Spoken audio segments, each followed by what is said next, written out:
Olá para você que acompanha o USCS Consciência, um programa que busca profissionalizar o campo da divulgação científica e dar visibilidade a projetos desenvolvidos na Universidade Municipal de São Caetano do Sul. O USCS Consciência foi criado para conectar ciência e sociedade e se dedica à prática de divulgação científica a partir dos meios de comunicação em diferentes formatos e linguagens.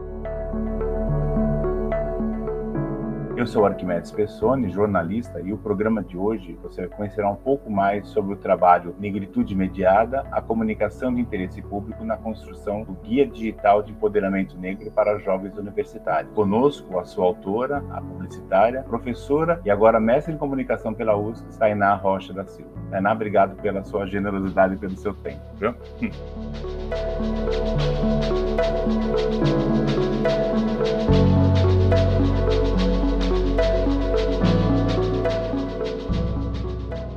Eu que agradeço, Arquimedes. Muito legal poder falar sobre o meu trabalho. E aí, então, vem a primeira pergunta. Como é que surgiu a temática? O interesse eu entendo, mas assim, como é que você construiu essa história dentro do teu mestrado? Vem muito na minha própria vivência, né? Enquanto professora, eu percebi que a gente ainda tinha poucos alunos e alunas negros na sala de aula. E fazendo uma ligação com o meu próprio período de universitária, eu percebi que não havia, apesar de ter hoje mais alunos e alunas na sala de aula, a gente ainda não tem um número igual, né? Ou pelo menos próximo. E a área de comunicação, que é onde eu leciono, é uma das áreas que a gente tem menor percentual mesmo de estudantes negros. Então, passando pela minha própria jornada de descoberta da negritude, né, que por mais que eu tenho esse tom de pele desde que eu nasci, mas assim, eu me descobri negra depois. Então, eu percebi que hoje os estudantes, eles têm acesso a outras fontes de informação que eu não tinha, por exemplo, e que eles vivem isso de uma forma diferente da minha. E eu percebi que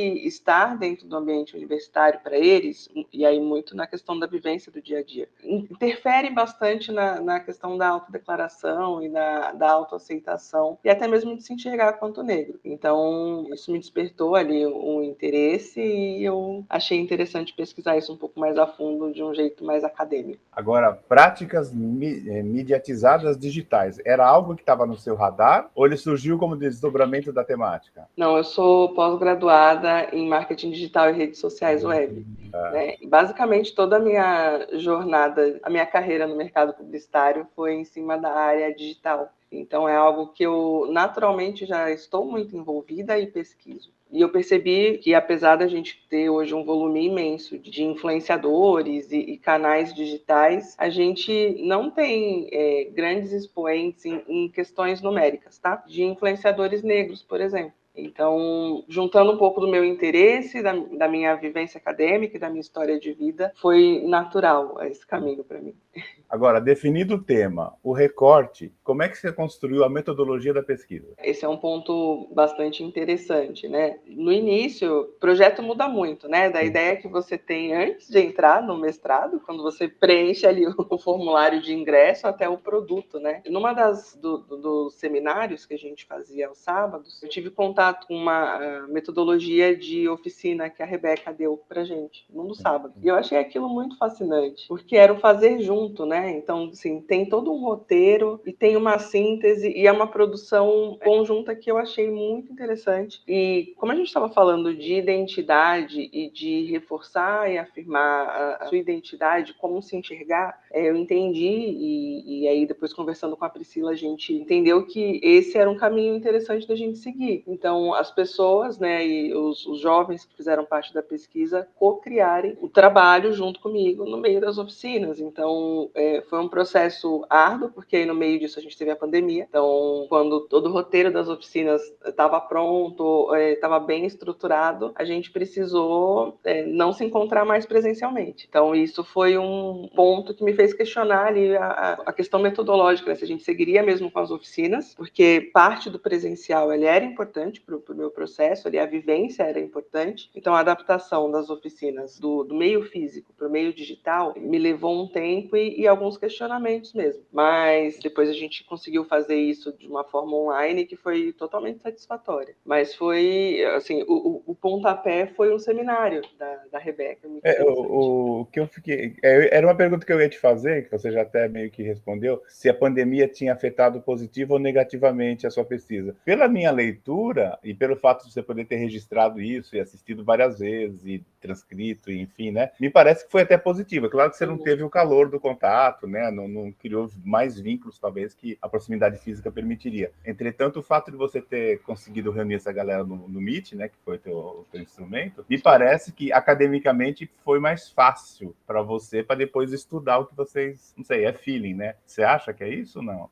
Eu acho que foi, eu não vou usar nem positivo nem negativo, eu vou falar que foi diferente. A gente perdeu essa questão do contato e mesmo da proximidade entre eles, né? Grande parte deles não se conhecia presencialmente, inclusive eu não conhecia algum deles presencialmente. Eu acho que o Meet facilitou nessa questão de gravação, de eu poder acompanhar, e isso é uma coisa que no presencial com certeza eu não teria, né? Mas acho que o processo de adaptação não foi muito simples. Algumas coisas que eu gostaria de ter feito e captado, assim, de realmente acompanhar aquela emoção do momento, não foi possível. Mas, de outra forma, me possibilitou muitas outras coisas, inclusive conciliar horários, né? Porque ali eu estava lidando com jovens da Baixada Santista que não são da mesma cidade. Então, se a gente fosse para um presencial, tem um tempo de deslocamento, tem que conciliar horário de trabalho, precisaria achar um local. Então, nesse sentido mais prático, me auxiliou, né? Num sentido mais de vivência, eu acho que não tanto. Talvez o produto poderia ser diferente se a gente estivesse no presencial. E como é que você chegou nesses participantes da pesquisa? Foi indicação a partir de outros? Como é que é? Foi um meio a meio, né? Então, alguns deles eu já tinha lecionado, e aí outros foi por indicação de amigos, sabe? Porque ainda é isso que eu falei, assim, eu leciono lá, naquela época eu lecionava para 3 cursos, não tinha tanto jovem negro ali. E tinha uma questão que, para a pesquisa, né, como a gente falava do processo de se entender negro e de já exercer essa negritude no ambiente mediatizado, eu precisava que eles já se enxergassem como negros. Então, algumas pessoas que eu abordei, alguns jovens que eu abordei por indicação mesmo, eles não se viam dentro da identidade negra. Então, assim, alguns eu chamei por serem ex-alunos, e aí esses ex-alunos e amigos foram indicando outros jovens, né?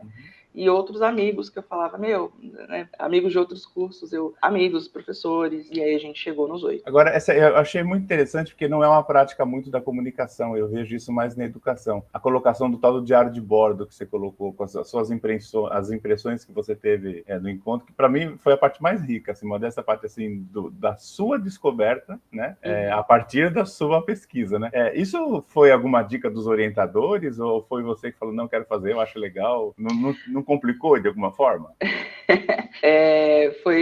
A ideia surgiu depois da primeira oficina, né? Então eu fazia também as orientações pré e pós-oficina, né? Com a Pri, contando para ela o que eu fazia, né? Então terminou a oficina, como eu estava com tudo aquilo muito vivo, eu gravava um áudio para mim, né? Para eu poder lembrar de alguns detalhes, porque não necessariamente eu ia escrever tudo naquele dia, né? E aí contando para ela depois da primeira oficina, né? Ela falou assim, e aí as oficinas elas me impactaram muito, muito. E acho que esse é um processo muito legal da metodologia que eu escolhi e do momento que eu estava na minha vida também, e da proximidade que a gente foi criando. E daí ela sugeriu que eu escrevesse sobre isso, né? Eu também sou escritora, né? Então eu escrevo contos, crônicas e poemas, e a Pri sabia disso. A Pri sabia, já tinha lido, e na qualificação eu tive uma certa dificuldade de escrever um texto um pouco mais acadêmico, né? E na qualificação, tanto a Bianca quanto a Rebeca, elas sugeriram que eu tivesse um texto um pouco mais meu, mais livre, mais literário, né? E aí foi onde a gente achou a possibilidade de poder exercer isso. É quase como uma crônica. Na verdade, é um olhar meu sobre o que aconteceu e sobre o que eu passei. Então, foi uma orientação da Pris com base no que eu contei para ela depois da primeira oficina. Agora, o que os encontros te revelaram foi algo que te surpreendeu ou já era uma confirmação de hipótese que você já tinha? Eu acho que eu vou achar isso. Olha,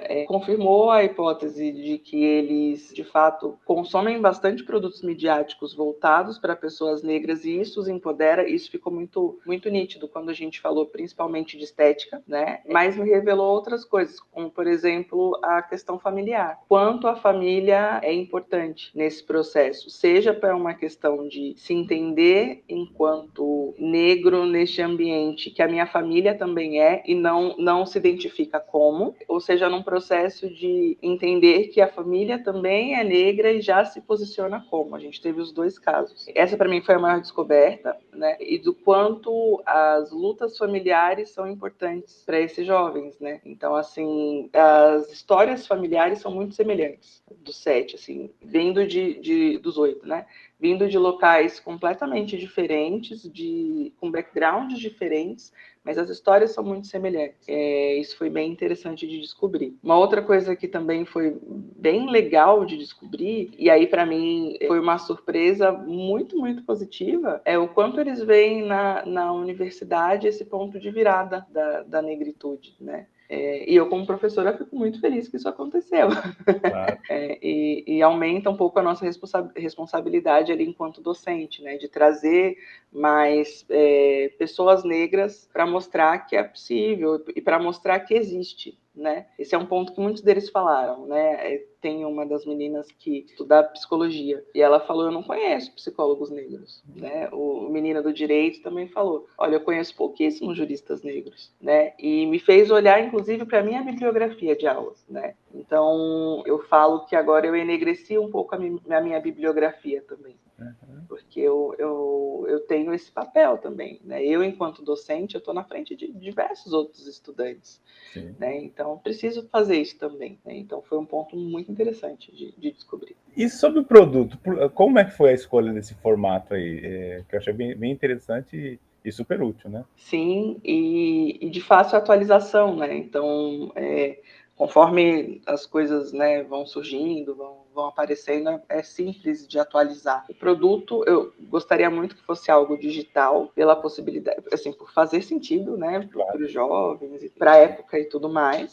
Surgiu dessa questão, da minha questão literária, surgiu dessa minha premissa de ser algo digital, mas surgiu muito das oficinas, assim. Eu senti que e aí junto com eles, que não existia um lugar centralizador onde você pudesse achar coisas sobre como exercer sua identidade negra, ou como se tornar, sei lá, como usar seu cabelo afro, assim, você teria que pesquisar em muitas e muitas e muitas fontes, né? Então, nas oficinas, a gente percebeu que ter esse lugar, esse espaço, seria muito interessante para quem já se identifica como negro, quanto para quem não se identifica e está descobrindo esse processo, está se descobrindo negro agora. Então foi basicamente isso, assim. E aí o guia, ele é todo baseado numa árvore, né? E aí a gente fez a referência disso do baobá. E foi um insight que me deu durante as oficinas também, né? O quanto a família é importante me fez lembrar de raízes, né? Uhum. Então, quando a gente falava de estética, e o quanto isso é empoderador, poder se mostrar o seu cabelo como ele é, usar roupas que caem bem no seu corpo, porque, assim, o quanto isso é um florescimento, né? E exercer a sua negritude plena, enquanto um cidadão pleno, é uma frutificação, porque isso influencia também outras pessoas, alimenta outras pessoas. Então, a árvore surgiu de uma forma muito orgânica e natural. E aí a gente fez a referência ao baobá, que é uma árvore muito importante na cultura africana, e aí cada seção do livro depois foi construída em conjunto com eles na última oficina. Eu achei bastante legal essa parte da colaboração, né, que eles tiveram. O fato deles terem validado o produto, que é interessante, que você mostrou, né? Eu acho que eles se sentiram parte, né, do processo, que é bastante. E como é que foi a aplicação? Você já deu algum tipo de... A sua árvore deu frutos, na verdade?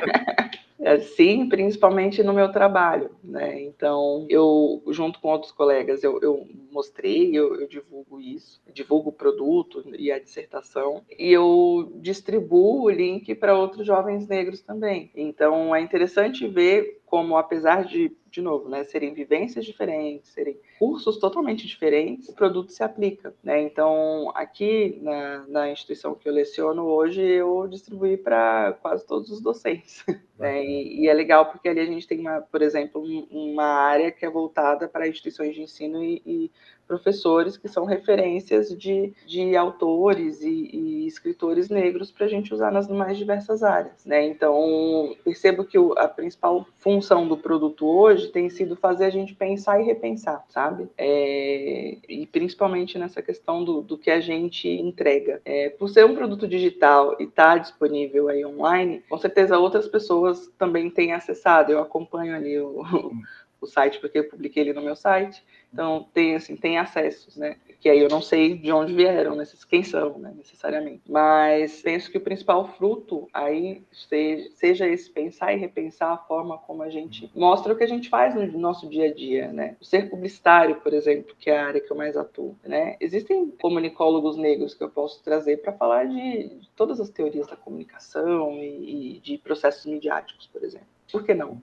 Eu fiquei bastante emocionado com a sua fala sobre o quão difícil foi fazer o mestrado para você, né? A gente não, como professor, a gente não tem muita noção. Você sabe que os alunos vêm de lugares diferentes, com realidades diferentes, ok, né? Oferecemos o mesmo conteúdo, mas a gente não sabe o quão longe, o quanto de custou, quantas horas de deslocamento, né? O tempo que você não tinha para fazer as coisas e tinha que fazer as coisas. Então, me parece que teve uma certa dose de sofrimento. Entretanto, você falou que esse sofrimento fez com que você ficasse mais forte, você valorizasse mais o mestrado. E aí, a última pergunta que eu faço é, e agora?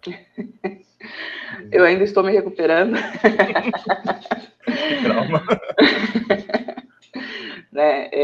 Lógico que aí teve todo um processo, né, que foi difícil, o deslocamento, o tempo que não tinha, a dificuldade de estudar mesmo um tema que te dói muitas vezes. Acho que esse foi um ponto muito difícil. E aí acho que esse foi um ponto muito interessante da dissertação, que é de fato a inovação ativa ali que também aconteceu em mim, né? Então eu aprendi e mudei muito ao longo do percurso, né? E as questões da vida que aconteceram, perdas de pessoas, foram coisas que me impactaram muito. Mas eu estou nesse momento de divulgar o meu produto e a minha dissertação e falar sobre isso. Então, eu tenho falado sobre isso aqui dentro da instituição, em outras instituições do grupo. Eu tenho, sim, a vontade de fazer um doutorado, não agora, mas, assim, tá na minha trajetória, ele tá no meu planejamento fazer um doutorado, eu quero continuar estudando, né, principalmente porque a sociedade muda muito, e hoje a gente vê isso de uma forma um pouco mais acelerada, ainda bem, que não demorou aí 388 anos, e nem depois mais 120, né, mas eu tenho, sim, vontade de continuar estudando identidade e negritude. Então, eu sei que isso vai acontecer um dia. Esse foi o USCS Consciência, programa sobre pesquisas realizadas na Universidade Municipal de São Caetano do Sul. Este episódio teve a apresentação de Arquimedes Pessoni e trabalhos técnicos de Márcio Roberto do Nascimento Filho. O USCS Consciência é uma produção da Coordenadoria de Comunicação e Universidade de São Caetano do Sul e pode ser acessado no canal do YouTube da USCS e nos aplicativos de podcast. Você encontra o USCS Consciência nas redes sociais Facebook e Instagram.